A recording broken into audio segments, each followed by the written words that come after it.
வணக்கம். இது எஃப்னா தமிழ் டிவியின் இலங்கையின் இன்றைய காலை செய்திகள். தற்பொழுது பிடியாணை பிறப்பிக்கப்பட்டிருக்கும் பொலிஸ் மா அதிபர் தேசபத்து தென்னக்கோன் தொடர்ந்தும் நீதிமன்றத்தை புறக்கணித்தால் அவரின் சொத்துக்கள் சட்ட விதிகளுக்கு அமைய சுவீகரிக்கப்படும் என்று பொது பாதுகாப்பு பிரதி அமைச்சர் சட்டத்தரணி சுனில் வட்டகல அறிவிக்கின்றார். விபத்தில் 20 வயது யுவதி உயிரிழப்பு. அனுராதபுரம் நோக்கி சென்ற தனியார் பஸ் ஒன்றும் தந்தையும் மகள் பயணித்த மோட்டார் சைக்கிள் ஒன்று மோதி விபத்துக்குள்ளானதில் மகள் உயிரிழந்திருக்கின்றார். தந்தை படுகாயமடைந்து அனுராதபுரம் போதனா வைத்தியசாலையில் அனுமதிக்கப்பட்டுள்ளார். அனுராதபுரம் A28 வீதியில் இந்த சம்பவம் இடம்பெற்றுள்ளது. 79 மற்றும் 80வது மைல்கல் பகுதிக்கிடையில் தனது தந்தையுடன் பாடநெறி ஒன்றில் கலந்து கொள்வதற்காக சென்று கொண்டிருந்த போது இந்த விபத்து இடம்பெற்றுள்ளது. தேசபத்து தென்னக்கோன் கைது செய்யப்படாமல் இருப்பதற்குரிய பின்னணி அனுரகுமார அரசாங்கம் என்று பாட்டாளி சம்பிக்க ரணபக்க குற்றம் சுமத்தியிருக்கின்றார்.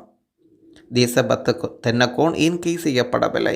டிடான் அலஸ் அவருக்கு பின்னால் இருக்கின்றார். அனுரகுமார டிடான் அலஸ் ஆகியோர் மோசடி செய்தாலும், ஒருவேளை விசா பாஸ்போர்ட் அல்லது எந்த ஒரு கொலை செய்தாலும் அவருக்கு எதிராக இந்த நடவடிக்கையும் எடுக்க மாட்டார். அதுதான் இவரது ஒப்பந்தம் என்று கூறியிருக்கின்றார் பாட்டாளி சம்பிக்க ரணபக்க. உள்ளூராட்சி மன்ற தேர்தலில் தமிழ்சு கட்சி தனித்தே போட்டியிடும் சுமந்திரன். உள்ளூராட்சி மன்ற தேர்தலில் தமிழ் கட்சி இம்முறை தனித்தே போட்டியிடும் என்கின்றார் பதில் பொதுச் செயலாளரும் முன்னாள் நாடாளுமன்ற உறுப்பினருமான சுமந்திரன். எதிர்வரும் வாரத்துக்குள் இலங்கை தமிழ்சு கட்சியின் வேட்பாளர் பட்டியலை இறுதி செய்வதற்கு தீர்மானித்திருக்கின்றோம். இலங்கை தமிழ்சு கட்சியானது இம்முறை உள்ளூராட்சி தேர்தலில் போட்டியிடுவது தொடர்பில் விசேட கலந்துரையாடப்பட்டிருக்கிறது. அனுரகுமார அரசாங்கத்தின் கைது வேட்டையின் மூலம் எமது பயணத்தை தடுக்க முடியாது. எமது கைது வேட்டை மூலம் எமது அரசியல் பயணத்தை தடுத்து நிறுத்தியிட முடியாது என்று ஸ்ரீலங்கா பொதுஜன பெரமுன கட்சியின் தேசிய அமைப்பாளர் நாமல் ராஜபக்ச குற்றம் சுமத்துகின்றார். பெண் உரிமைகள் பற்றி பேசும் தற்போதைய அரசாங்கம் 97 வயதுடைய பாட்டியை கைது செய்துள்ளனர். உணவு கூட வழங்காமல் விசாரணை நடத்தியுள்ளனர். ஸ்ரீலங்கா பொதுஜன பெரமுன கட்சி தலைமையகத்தில் நடைபெற்ற நிகழ்வொன்றின் பின்னர் ஊடகங்களுக்கு கருத்து வெளியிட்டுள்ளார் நாமல் ராஜபக்ச. கொள்கைக்காகவே நாம் அரசியல் நடத்துகின்றோம், மாறாக அதிகாரத்துக்காக அரசாங்க பலத்தை பயன்படுத்துவது அல்ல, பலவந்தமாக ஆட்சியை தக்க வைத்துக் கொள்ள முற்படுவதும் இல்லை. வெளிநாட்டு சக்திகள் பணம் செலவழித்து கோத்தபாய ராஜபக்சவை பதவி விலக வைப்பதற்கு முற்பது கூட அது ஜனநாயக விரோத கோரிக்கை என்று தெரிந்த மக்களுக்கு கோத்தபாய ராஜபக்ச பதவி துறந்தார். அன்று தொடக்கம் இன்று வரை நாம் மக்களுக்காக அரசியல் நடத்துபவர், பொய்கூறி ஆட்சிக்கு வரப்போவதில்லை என்றும் கருத்து வெளியிட்டுள்ளார் நாமல் ராஜபக்ச. பாராளுமன்ற உறுப்பினர் ராமநாதன் அர்ச்சுனா அவர்கள் ராஜினாமா கால இல்லை அறிவிப்போம். எதிர்வரும் ஆகஸ்ட் அல்லது செப்டம்பர் மாதமளவில் நாடாளுமன்ற உறுப்பினர் பதவியை தான் ராஜினாமா செய்ய இருப்பதாக ராமநாதன் அர்ச்சுனா அவர்கள் அறிவித்துள்ளார். பெண் பிரதியொருவர் நாடாளுமன்றம் வருவதற்காக இந்த முடிவை எடுத்திருப்பதாக குறிப்பிடுகின்றார். நாடாளுமன்றத்தில் இன்று நடைபெற்ற 2025 ஆண்டுக்கான வரவு செலவு திட்டத்தில் மகளிர் சிறுவர் அலுவல்கள் மீதான குழுநிலை விவாதத்தில் உரையாற்றும் போது இந்த விசேட அறிவிப்பை வெளியிட்டிருக்கின்றார் ராமநாதன் அர்ச்சுனா அவர்கள். நோய்களை குணப்படுத்த தீவிர மத சேவைகளை நடத்த தயாரானவர்கள் உட்பட 15 பேர் நாடு கடத்தார். சுற்றுலா விசாவின் கீழ் நாட்டுக்குள் நுழைந்து யாழ்ப்பாண பகுதியில் இருக்கும் ஒரு மரக்கோட்டகையில் தீவிரவாத மத பிரச்சாரங்களை மரவேறு செய்பவர்களாக பணிபுரிந்த இந்திய பிரஜைகள் 15 பேர் நாடு கடத்தப்பட்டுள்ளதாக யாழ் ஊடகம் செய்தி வெளியிட்டிருக்கிறது. இலங்கையின் குடிவரவு விதிமுறைகள் மீறி இந்த செயல்பாட்டில் ஈடுபட்டார்கள் என்றும் அவர்கள் அனைவரும் கட்டநாயக்க விமானியத்தில் வழங்கப்பட்ட இலவச சுற்றுலா விசாவில் இலங்கை வந்துள்ளனர்.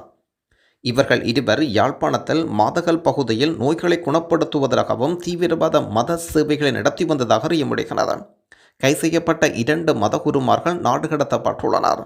யாழ் பகுதியில் ஒரு மரக்கோட்டகையில் சிற்பவேலை செய்து கொண்டிருந்த போதும் 8 இந்திய பிரஜைகள் கை செய்யப்பட்டு பலாலி விமான நிலையத்திலிருந்து இந்தியாவின் சென்னைக்கு நாடு கடத்தப்பட்டுள்ளனர்.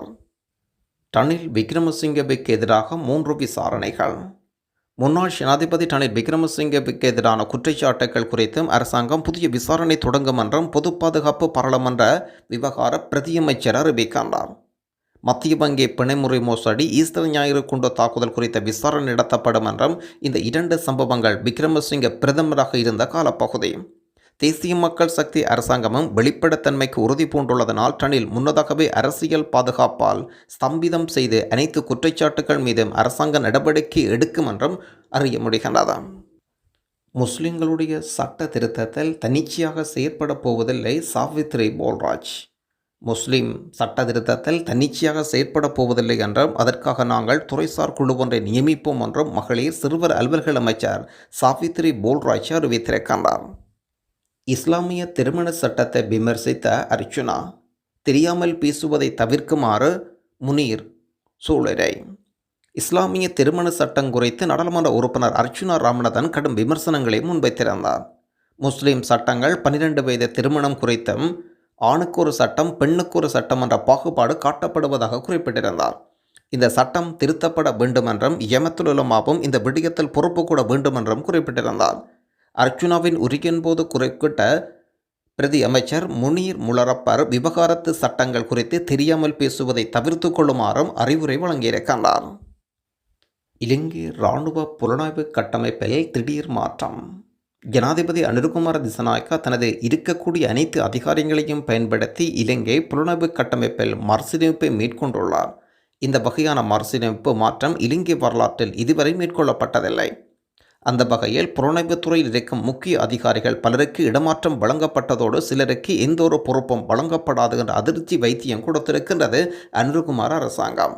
மக்கள் விடுதலை முன்னணி என்று தேசிய மக்கள் சக்தியாக மாறினாலும் புலனாய்வுத் துறையின் மீது அவர் நீண்ட நாள் வைத்த இலக்கின் அடைவு மட்டத்தை தற்பொழுது அடைந்திருப்பதாகவும் கொழும்பு ஊடகம் செய்தி வெளியிட்டிருக்கிறது. இலங்கையை வந்தடைந்தார் நடிகர் சிவகார்த்திகேயன். பராசக்தி திரைப்படத்தின் அடுத்த கட்ட படப்பிடிப்புக்காக நடிகர் சிவகார்த்திகேயன் உட்பட படக்குழுவினர் இலங்கை வருகை தந்துள்ளனர். அமரன் வெற்றிக்கு பின் நடிகன் சிவகார்த்திகேயன் பராசக்தி படத்தில் நாயகனாக நடிக்கின்றார். இயக்குனர் சுதா கங்காரா இயக்கி வரும் இந்த படப்பிடிப்பு சென்னை காரைக்குடியில் நடைபெற இருக்கிறது. தொடர்ந்து மதுரையிலும் சில நாள் படப்பிடிப்பு நடத்தப்பட்டிருந்தது.